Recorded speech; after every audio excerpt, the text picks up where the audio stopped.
Hello बच्चों। देखिए इस क्वेश्चन में एक राइट ट्रायंगुलर प्रिज्म दिया हुआ है P Q R which is made up of material of refractive index √2 और एक लाइट रे आ रही है अल्फा एंगल पे इस फेस पे पा रहा है और यहाँ पर रिफ्रैक्शन होगा और रिफ्रैक्शन के बाद ये लाइट इस सरफेस पे पहुँच रही है पी आर पे। क्वेश्चन में ये कहा जा रहा है कि light undergoes T I R in the prism at face P R when alpha has a minimum value of 45 degree. So when this alpha has a minimum value of 45 degree, then इस point पे T I R हो रहा है। आपको पता होगा for total internal reflection to happen, light जो है वो डेंसर से रेयर मीडियम की तरफ जा रही होती। जब लाइट डेंसर से रेयर मीडियम की तरफ जा रही होती तो at that moment total internal reflection में take place if this angle of incidence here is greater than critical angle. So ये सिचुएशन दे रखा है कि अल्फ़ा जब less than minimum value of alpha जब 45 होता है तब यहाँ टी आई आर अकर होता है and we have to find theta that is angle of prism. So देखिए इसको कैसे सॉल्व करेंगे। सो मान लीजिए कि ये एंगल ऑफ इंसिडेंस अल्फ़ा है और ये नॉर्मल हो गया इस सरफेस पी क्यू के। अब जो रिफ्रैक्टेड लाइट होगी वो नॉर्मल से आर एंगल बना रही है। ये क्लियर होगा आपको कि light will bend towards normal क्योंकि ये रेयरर मीडियम से डेंसर मीडियम की तरफ जा रहा। So this angle is R और यहाँ पर जब फेस पी आर पे लाइट पड़ रही है तो मान लो कि ये एंगल फाई है। अब देखिए हमें पहले एक रिलेशन इस्टेब्लिश कर लें कि ये थीटा आर और फाई में क्या रिलेशन आ रहा है, फिर फाइनली हमें थीटा ही फाइंड आउट करना है। So from this triangle P A B, तो this angle is theta and this angle will be 90 degree plus are.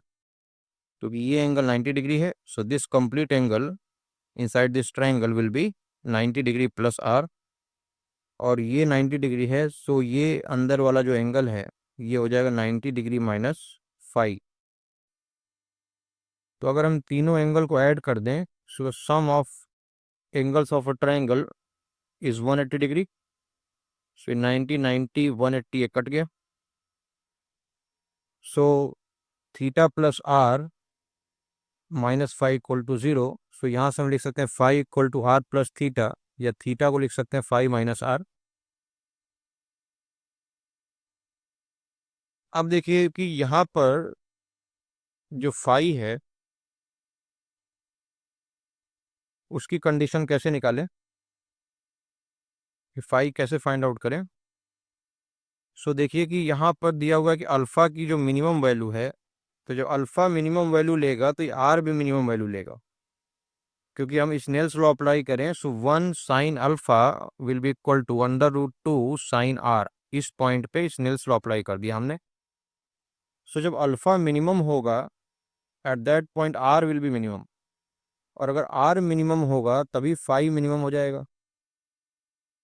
Theta तो कांस्टेंट है, ये एंगल ऑफ प्रिज्म है ना, जो भी वैल्यू होगी ये कांस्टेंट वैल्यू होगी। सो अगर आर मिनिमम होगा तब फाई मिनिमम हो जाएगा और फाई जो मिनिमम वैल्यू ऑफ फाई चाहिए हमें, टी आई आर तो हो रहा है यहाँ पर, तो मिनिमम वैल्यू ऑफ फाई जो होगा वो क्रिटिकल एंगल के बराबर होगा। सो बेसिकली क्वेश्चन में जो लैंग्वेज दे रखी है कि 45 डिग्री के केस में यहाँ जो एंगल आ रहा होगा वो क्रिटिकल एंगल होगा, है ना। और क्रिटिकल एंगल आप निकाल सकते हैं आराम से कि द क्रिटिकल एंगल, ये फाई की मिनिमम वैल्यू होगी। Critical angle is given by sine inverse 1/√2, so that is 45 degree. और यहाँ स्नेल्स लॉ लगा दें इस पॉइंट पे तो फ्रॉम हियर अल्फा मिनिमम ले लें तो आर मिनिमम की वैल्यू आ जाएगी। सो अल्फा की वैल्यू दे रखी है, अल्फा मिनिमम की वैल्यू 45 डिग्री। सो इसको सब्स्टिट्यूट करें, दिस बिकम्स 1/√2 और √2 को इस साइड ले आए तो it becomes 1/2। So R minimum will come out to be 30 degree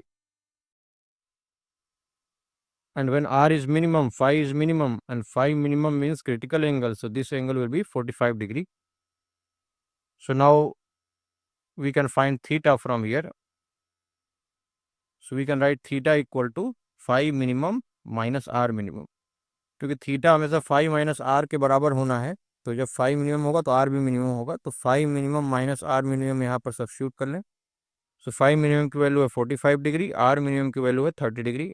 so this angle of prism comes out to be 15 degree.